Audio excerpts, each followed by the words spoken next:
Gominda has asked whether antivirals are therefore useful in dealing with the ongoing symptoms of ME, but I'm guessing from what you said, yes, they might be, but they have to be the right antivirals for whatever the potential trigger was. So we are just starting studies now looking at antiviral therapy in Long Covid. Now in Long Covid it's great, we've got the trigger, we knew which virus it was, and therefore having the right antiviral is very much the feasible thing to be doing.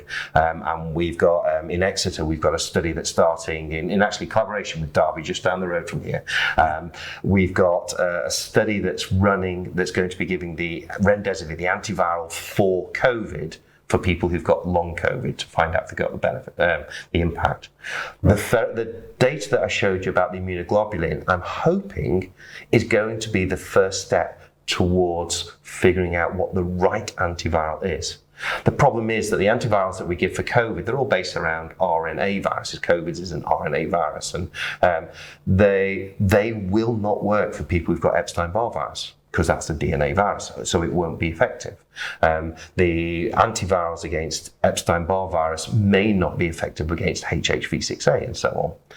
And that's why the first step has to be identifying what's the underlying cause before we start looking at antivirals. And again, not everybody has got a viral cause. There are many patients who have got low levels of immunoglobulins. There's many patients whose the T cells, the cells that help tackle viruses, don't work properly.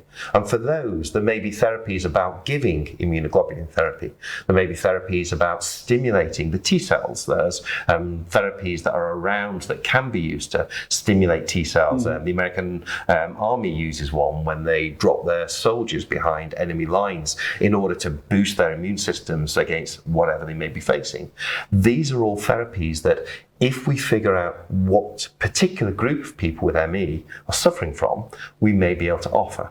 But the randomized controlled trials that have been done in all of those therapy, taking ME as a single disease, have universally failed, because if you give a therapy that is going to work against an immunoglobulin deficient patient, but only 1 in 5 of your patients is immunoglobulin deficient, then by definition, only 1 in 5 will benefit, and therefore it will never get the success. So what we need now are the good diagnostic tests, the subtyping, finding out the underlying causes, and then we can start using therapies that will be of benefit to those individuals.